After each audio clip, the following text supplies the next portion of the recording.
จะรีอยู่ไหนเด้ออันนี้รถผู้ใดเกาะเนอะรถไฟเกาะรถถักก็เอื้อยรถเฮาอยู่พุ่นเพิ่นว่าเอาไว้เนาะเจอกันครั้งแรกเนาะน้ำกินซุปอีกโดแล้วย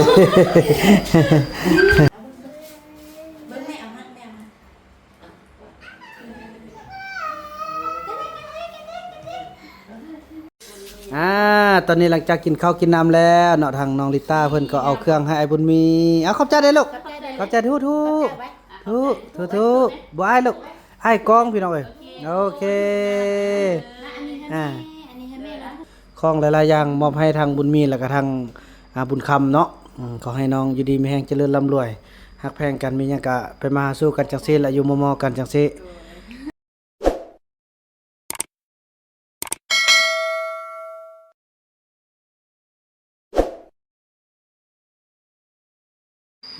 สบายดีท่านผู้ชมเนาะถือว่า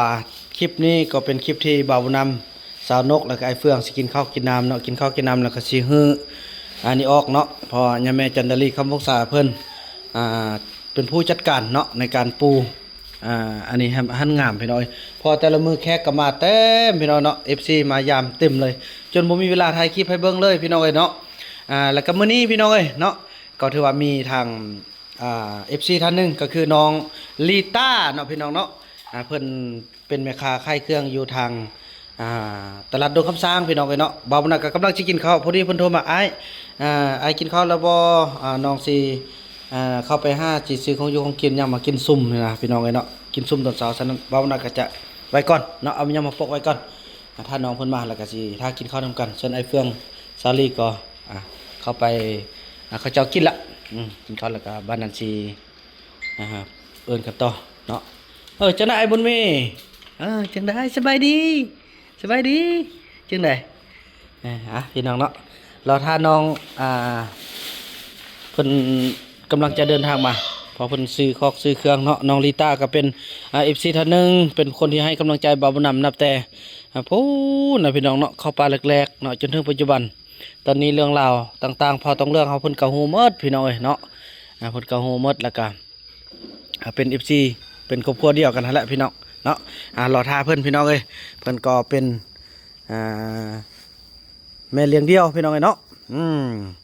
ก็ถือว่าเพิ่นก็สู้ซนขายคอกขายเครื่องอยู่ตลาดพี่น้องเป็นแม่ค้าเดียวบ่าวน่าจะพาไปยามเด้อห้านเพิ่นเนาะอยู่ดงคำสางเนาะไปพี่น้องว่ากันต่อไปเกี่ยมเครื่องพาน้องเพิ่นก่อนเนาะไอ้บุญมีกินข้าวก่อนแล้วเนอะกินเลยอันนี้กินจีนไข่เพิ่นกินข้าวเนาะ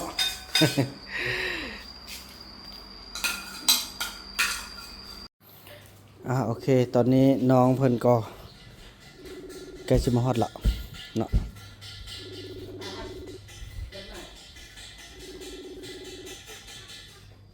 มันอยากซับซ้อนในเรื่องทางเขานี่ก็ได้ฮัลโหลน้องโดยโบแมนตีไปจนเบิ่งดูน้องบ่แม่นเบิ่งบ่น้องบ่อย่าน้องใกล้แล้วกลับคืนนี่ข้างล่างหั่นนะเนี่ยทางล่างหั่นนะน้องทางล่างมันมีเสาเล็กหั่นนะเบิ่งเด้อนี่เสาเล็กนั่นแหละนั่นแหละเข้านี่แหละนี่เข้านี่โอเคเข้าห้องนี้วะโดยคือเป็นซอยต่ำสันบ่หลังนั้นวะบ่มาซื้อแล้วมันเลี้ยวขวาติ้มได้อีกวะแม่นแหละน้องโดย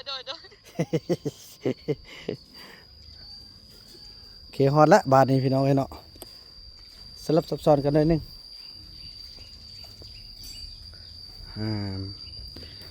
นี่เสียงรถมาละมาแล้ว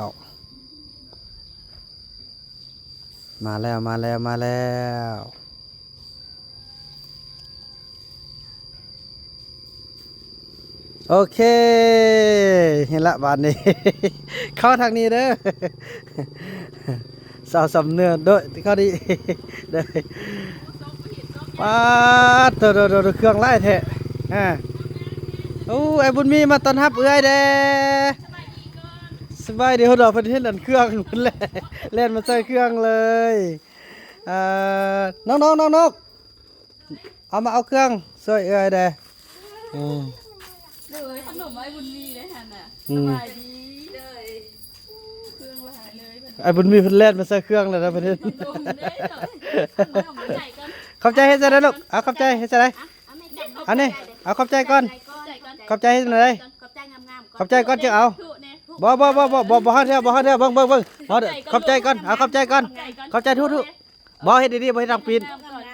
ทุกๆงามๆเอาโอ้ซั่นบ่เฮาเลยนะซั่นน่ะบ่อันนี้ก็บ่เฮาอันนี้น่ะเอาอันนี้ก็บ่เฮาอันนี้น่ะมันสิคือบุญรอดแล้วนี่มันสิคือพอต้องเรื่องแล้วนี่เอาเบิ่งซ่อนเด้อเอาดูทุกๆก่อนปีนอันนี้ก็ย่ามันให้คนป้าแล้วนั่นนี่โอ้เจ้าอยากได้เครื่องผู้อื่นก็ต้องเฮ็ดดีๆโอ้เจ้าเด้เฮ็ดคือสติ๊กบ่ได้เด้อคือบุญรอดแล้วบ่นี้ เนาะไปกินข้าว อันนั้นมันของเอ้ยของกระเป๋า ซื้อ โอ้สัตว์เราผู้หญิงเนาะไปใส่ก็มีอันแต่งหน้าเนาะไปเข้าไปหน้าเลยอันนี้รถผู้ใดเกาะเนอะรถไฟเกาะ รถถักก็เอื้อย โอ้รถเฮาอยู่พุ่นเพิ่นว่าเด้อไปเอาเข้าไปนั่งเลยเนาะอ่ะ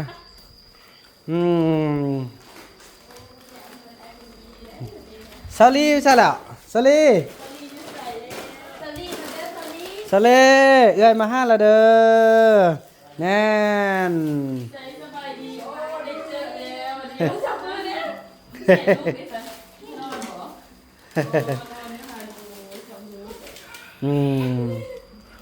ว่าแก้มกินข้าวกินน้ำนำกันมาเนี่ย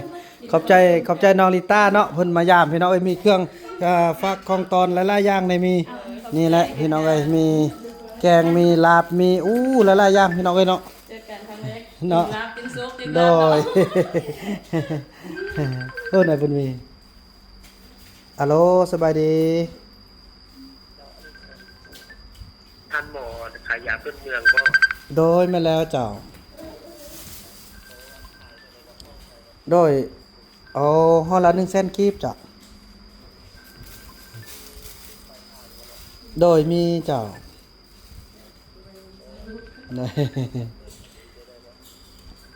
โดยอันลิ้นวัดแอปบ่เจ้าพี่น้องเอ้ยแล้วฮอตแก้มกินข้าวเธออันนี้มันไอบุญคำเนาะ โอ้ซื้อบุญคำเหรอ เนย โอ้ไอ้บุญนำตังค์ให้นี่เอาบุญโอ้เก่งเทเนาะอันนี้บุญคำบุญมีบุญรอด บุญน ลูกของพ่อบุญนำ ำเบิ่งอันแล้วเบิ่งกล้องหน่อยเนาะ AIG อันไทยหน้าจอปั๊บนะเด้อ บ่เคยออกกองอยู่เทื่อบัดนี้ เห็นตัวเองแล้วบัดนี้นะเนาะเป็น FC มาหลายปีแล้วได้เนาะ แม่น3 ปี 4 ปีนี่แล้วบ่เนาะ มาเห็นตัวจริงแล้วมื้อนี้เห็นซาลีตัวจริงพี่จะได้บุญคำแค่นี้โอเคอยู่บ่เดี๋ยวนี้ฮะพี่จะได้เจ้าโอเคแล้วเต้ เริ่มที่แต่ว่าคนข้าวขาวเลยนะ เนาะไปเนาะไปเส้นกินข้าวเนาะโอ้เป็นหยังอ๋อ ไม่อยากเดินวันนี้เด้อยายสูงมีสุดมาต้นเนี่ยก็ โดยไปกินข้าวกินน้ำก่อนมาบ้านนี่ไปสาลีเข้ามากินข้าวเบิ่งน้องนั่งแบบนี้เลยได้บ่เบิ่งเฮ็ดจังไดนั่งแบบนั้นก็ได้เนาะเลยมาพี่น้องกินข้าวกินน้ำนำกันเนาะพี่น้องเนาะพี่น้องกินข้าวกินน้ำนำกันบ้านนี้โอ้ดีใจได้น้องเลยมายืมมายามน้ำข้าว ดีใจกันได้เจอแล้ววันนี้นะบ่คือเลยว่าสิมีมื้อนี้เราได้มาเจอพร้อมหน้าพร้อมตากันเฉยเนาะแล้วจะเป็น FC แบบโอ้ ว่าพยายามทานเพิ่นเดี๋ยวมีเวลาจะพาเซาลีพยายามทานเพิ่นพี่น้องเนาะนี่ลูกมานั่งนี่ไหมมานั่งใกล้ๆไหมมากินเลยเนาะมาเซาลีเซาลีมานั่งใกล้เลยนะ ก็มานั่งกันนะ นั่งนี่ไหมเอาเลยนั่งใกล้เลย เข้าไปก่อน ไอ้เพื่อนจะมานั่งที่ไหนมา ดีได้มาเจอคนต่างได้สวัสดีดอก มาเอาเพื่อนมาเลยโอ้ยชอบขึ้นหรอ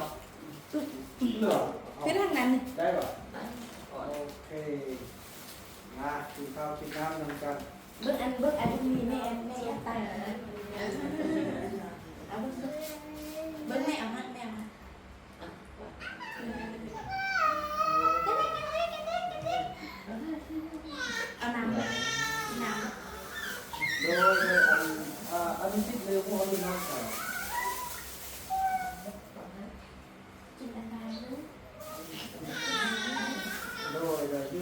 องมีเด้อเจ้า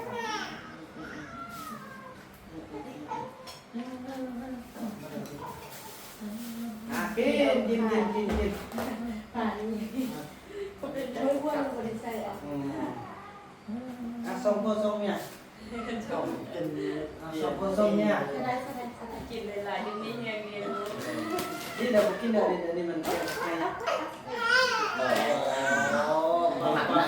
มาหมักนะ เอ็นอยให้ ไปเด้อคุณยายนะเอาเอ๊ะไปดิ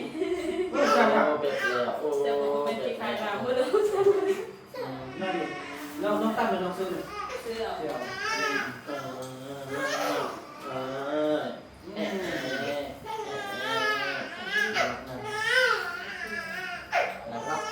สบายสบาย น้องมันกินอะไรนี่เนาะกินอะไรไม่ได้กินน้องมันกินสายอื่นอะไรเลย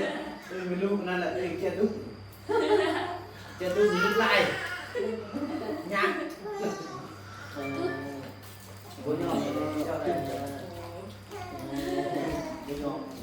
เอาอีกคนนึงเนาะ ดูนะ เวลาเขาถึงที่ออกมาย าได้เพื่อนผมอ่ะ เอาไอ้เพื่อนไปจัดไว้เนาะ เรียนได้ผม นี่เพื่อนเทเรามาแทบว่า น้องมันเจ็บเลยน้องมาลับเนี่ย อันนี้เป็น ว่าล่ะ น้องก็ยงหันบริออกมาที่ฉันอยู่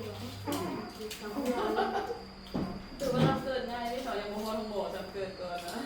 เจ็บแดงคือตอนนั้นม้วนแดงใช่ไหมกันบ่ใช่ไหมน้อง ทำตัวตึงออกมันข่าวมันจะซองแล้วลองตึงออกมาสิ กว่า กินเรากินได้ทุกอย่างเลยเนาะกินรับกินอย่างไรทุกอย่าง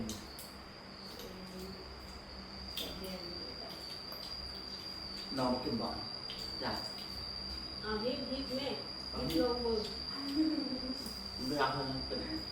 บ่เป็นยังเป็นละอย่าทุบคิ้วเนาะ บุกจังเลยเนาะ จนสาวมามันบ่แม่นละอื่น บุกเป็นคนเดียว จับยาสุกก่อน สิบอกสันเมื่อกันโนรากันเมื่อเลย บุกทางเมื่อเราว่ามีโนไก่เพราะว่ารถลายด้วย ปั๊บปั๊บ เครียดก็บ่ได้เราจะยุ่งที่คือเจ้า บุญนี่เป็นยังลูก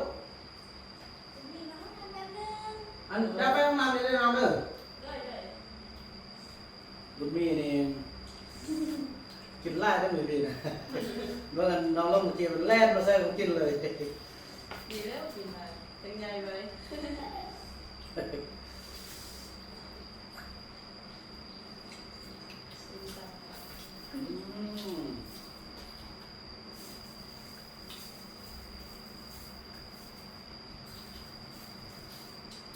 เดี๋ยวหันน้องปิดไป เกิดมันเกิดคนนี้คนนะ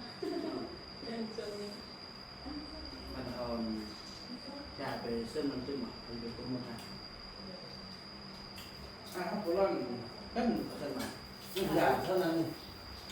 คนเดียวนี้จะอันออเดอร์จะจดเนาะ มัน จะทำโทรศัพท์ได้ มีแต่ห้องยัง โอ้โหเต็มแล้ว บอลหักใส่มันนึงเป็นรอยก้นหุ่นอ่ะว้า ปิดเส้นมาแล้ว มันก็ว่าเอาไปหามันอย่างผมหมด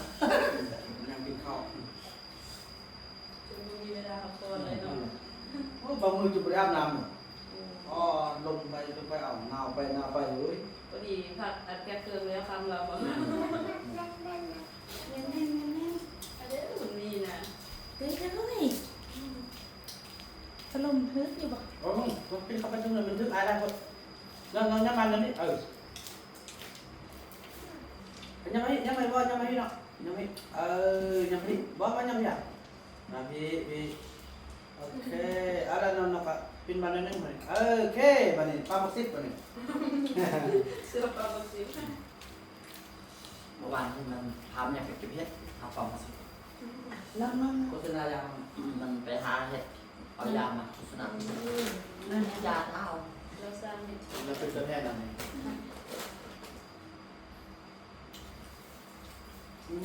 ดีใจน้องดีใจดีใจ ดีใจกันนะ เอานม คือ บ่ พันมาสิมาพบกัน กินนม ไอ้กระบอกเลยเส้นท่าน้องเลยมันไล่เบียดที่ละ เ เข้ามือการแต่มือการรบกวนหั่น แล้ นะ วจนน้องคอมเมนต์ว่าอ้าวน้องกับใครเด้อวันโดนคำสาปนี่คอมเมนต์ซื่อ อันนี้ ไม่ว่า ที่นี่ ตอนที่ผู้เห็นสาวนกเอาคนดีมาเองกันเลยบ่ได้แต่ท่าน เรากินป่า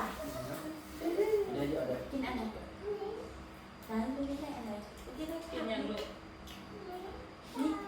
ปลาโอ้นั่งลงแม่เอา มากินปลา เอานั่งลงแม่เอามา มากินปลาลูก อันนี้ เออ ไป อย่ากินปลา จะเอาอันนี้มาไม่ได้ ผู้คงกินไล่คนเราดีหน่อยสร้างกินหน่อยกินไล่คน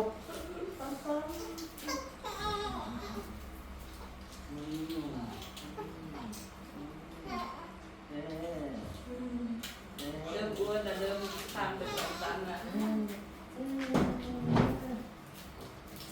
โอ้ยังนอนที่มันอ่ะตายาวหรอก เดี๋ยวแหละนักนอน เริ่มอยากนอนแล้ว งั้นนอนนี่กินนมเลยนอนนี่ลูก แกป่า แสดงแกงปลาเนี่ย อันนี้อันนมมาเป็น โอ้ เนาะกินนมมากินปลาเนาะ วันนั้นพาซ้อมนี่พยายามอยู่อะไรบ่ใครเครื่องคน ไม่น่าเป็นยามเยอะตลอดนี้ตลอดนะ บุกินไม่ได้แม่ไปนี่ อะไร เอาปลาปลา เรียกว่าปาก เป็นแบบ ไม่ได้เซอร์ดีดีขึ้นบ่ ยืนเท่าไหร่เยอะเลยเนี่ยยืนนี่เลย เอาตัวเยอะที่แบบนั้น มันจับตีป้าเลย จะเสียดี ตีป้าแล้วมันจับเลยยิ่งเงี้ยหนอ พี่ ต้มสบางโอ้คือกับมันย้อนยุคใดเนาะเท่าก็ได้เนาะจุดนึงอยู่บนนึงเลยแต่จุดนึงอยู่บนนึงเราพบกันอยู่บนนึง เนาะ คือกับแบบเรื่องละครเลยสิ จะกินอยู่นี่ ผมไม่ยังเดี๋ยวแล้วจะย้อนนั่นมาคือตอนนี้ผมมีสิ่งที่ผมยังเป็นคนแบบนั่นแท้ ลมยุบแทน ย้อนยุคแท้ถ้าที่ว่าห้องนี่ถ้าสมัยเดียวกันตามแล้วเข้ากับสารมายืนห้องใดเห็น แต่ว่าสามีปรับตัวได้หลายกว่าคนอื่นคือแบบคนอันลาวเขาปกติ แม่นงามกว่าคนเราปกติบางคนซ้ำเนาะดีเนาะ คนมักแดงนี่ ทำจุดยากกว่านะอะไรมันจุดยาก ไม่กินเลยใช่ไหมเด็ก เพราะว่าเราลืมแล้วเราเศร้าได้เศร้าเนี้ย คือมีซีคนนึงก็เริ่มผู้หญิงอยู่ทางสารนักเก็ตมันโดนมาอย่าขึ้นเลยมันเริ่มมันเสียเศร้าอย่างผมไม่ก็สุดยากมาแต่อายุ11 ปี เศร้าอะไร ต้องเลยแล้วนี่เอาเท่านี้แล้วมีทางเลือกนะนี่เลือกกว่านี่เลือกยากเลือกกว่าเลือกกว่าได้ ฉันจะบ่ต้องบังคับเขาจะต้องเขาจะเลือกบ่ได้ อันนี้ผมก็ข้ามตรงนี้แต่นั่นมาบอกนี่นะกินก็ได้ละ มีแต่ก่อนเอาได้ พ่อดูอะไรคือเก่าเนาะ เอาฮอนยำก็ต้องสูตรก็คือกินข้าวนี่แหละ เพื่อนก็ ฮอนยำก็ต้องได้กิน อันน่ะ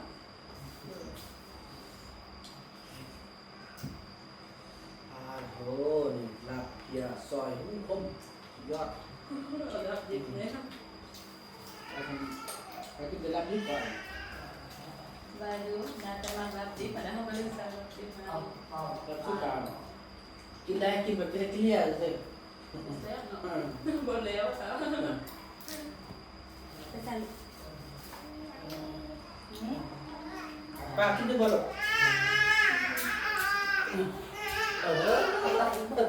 ก่อนอยากอาบน้ำ เออ อยากอาบน้ำ แล้วนั่นฮอนให้ฮอนอะไรทานนึงหรอ ขนาดไอไปตรงตะเลงยังนอนเป็นแบบดูดียังใครในมีต้นไม้ยังเย็นดีเนาะเปิดพัดลมมันเดียวก็ยังเย็นมันจะคุณอ่ะยังมาเตะมือครับที่ทานเปิดพันยูโดนไปซื้อพัดลมมันอ่ายน้ำคือเราดูจะอยู่ได้ แต่ติดไปด้านนี้แต่ผมมันก็เข้า อันที่ไปเต้นเติมห้องมันก็ได้ขายดีนะถ้าขายดีก็เต้นได้อยู่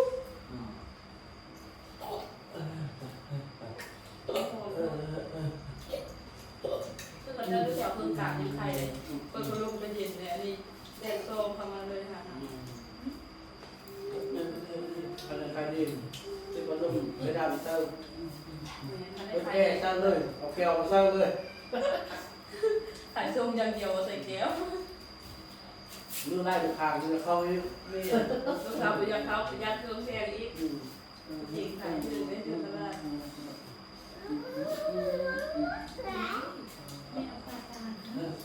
ที่ตอนไปแดงตัวหนึ่งแห้งไม่แห้งนี่นานๆเนาะ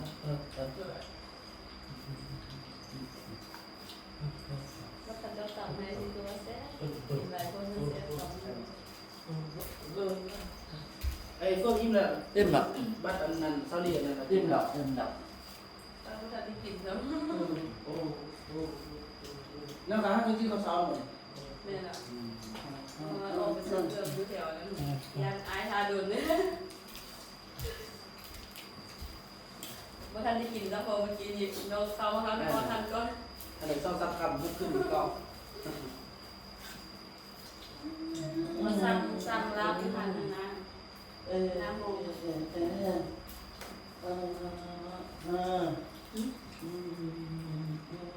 กินดีๆดูหางดูหางดีๆอันนั้นลูกขโมย สุดยอดเด้อสวัสดีเด้อ แซ่บบ่ ตามนั้นแกเสียนทำมัน ยิงคนไหน ตามนั้นก็ไปเอาแกทานตามนั้นเออทำมือเครื่องตาเลย เราทำได้ทำว่า คือต้องเลยนี่จะมือนุ่มนำไหน เดี๋ยวจะเล่าทำเล็กน้อยเนาะ ใส่ในเนื้อคู่ได้ไหมอ๋อ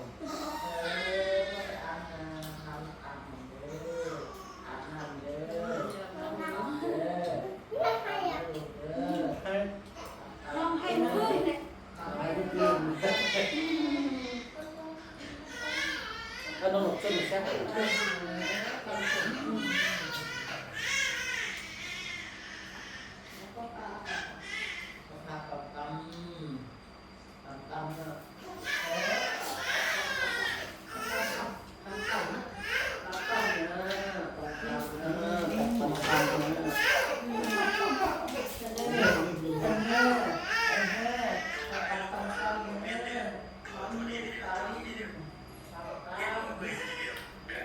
โอเคไอ้เด้อไอ้ไปฮอดอันพุทธตัว5หน่อยเด้อ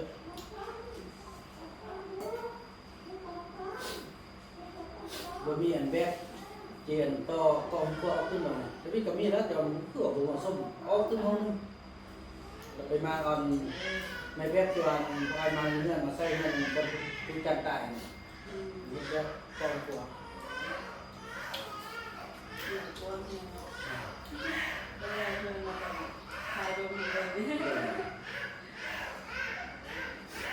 บัดขึ้นไปมีบัดอันไอ้ขึ้นแหละขึ้น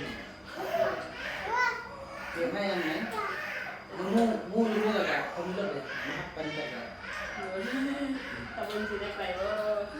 ทางไฟที่นั่น ดีกว่านี้แต่น่าจะได้ไปเยอะ แสดงผลสำเร็จของไอ้บุญมี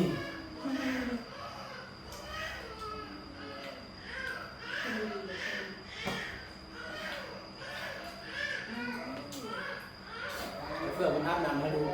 ธรรมชาติแล้ว ไอ้วันจะอ้อแล้วจะปิ้นกลอ้อมาเลยย่าจะปิ้นกลอ้อในช่องอยู่ห้าวิดีโอเห็นเด้อพอมันเห็นนิดหน่อยแหมบอกปิ้นกลอะไรบอกปิ้นกลขึ้นมามันจะไปมันวิดีโอมันบอกเห็นนิดหน่อย คนน้อยเลยอินแล้วจะไป เอาที่หลัง น้อยแหละ อ้าวมาทางนี้ค่ะเลยน้องซิ เราไปทำดีกันได้นะนี่ลูกเบิร์ด ไม่ได้คนบึ้งนะโอ้เก่งกับแซมเลยน่าจะแซมมันลงเลยยอด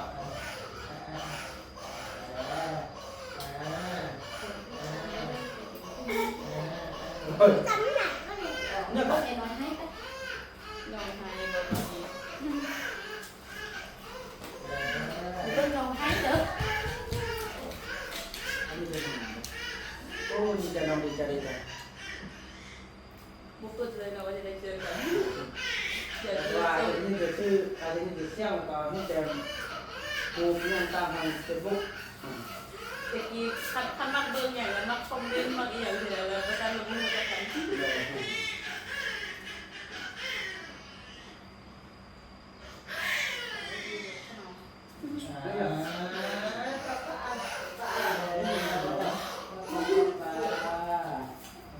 จะเอาลูกเอาลูกกินนม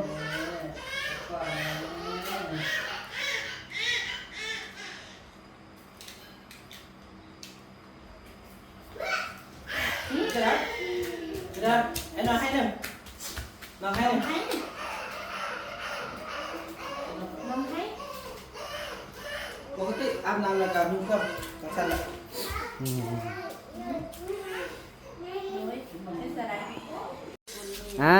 ตอนนี้หลังจากกินข้าวกินน้ำแล้วเนาะทางน้องลิต้าเพิ่นก็เอาเครื่องให้ไอ้บุญมีเอาขอบใจได้ลูกขอบใจทุบ่อ้ายลูกอ้ายกองพี่น้องเอ้ยโอเค อันนี้ให้แม่แล้ว ถึงสิมี FO เก่งว่ะ เอออืม อันนี้เสื้อของลูกสาวลี อันน้องลีฮะ ผู้ใส่ได้อยู่เนาะ ได้ ใส่สบาย กินตู้ เพิ่นเอาลูกกินนมนี่เด้อเอาเสื้อมาฝากเด้อ น่ะขอบใจน้ำน้องหลาย อันนี้ไว้ให้น้อง ๆเริ่มลืมกันละเริ่มปักแล้วบัดนี้ ลูกเอาไปให้น้องไป เครื่องไอบุญมีเด้อหิ้วไปให้น้องนี่เด้อ ขอบใจน้องหลายๆเนาะ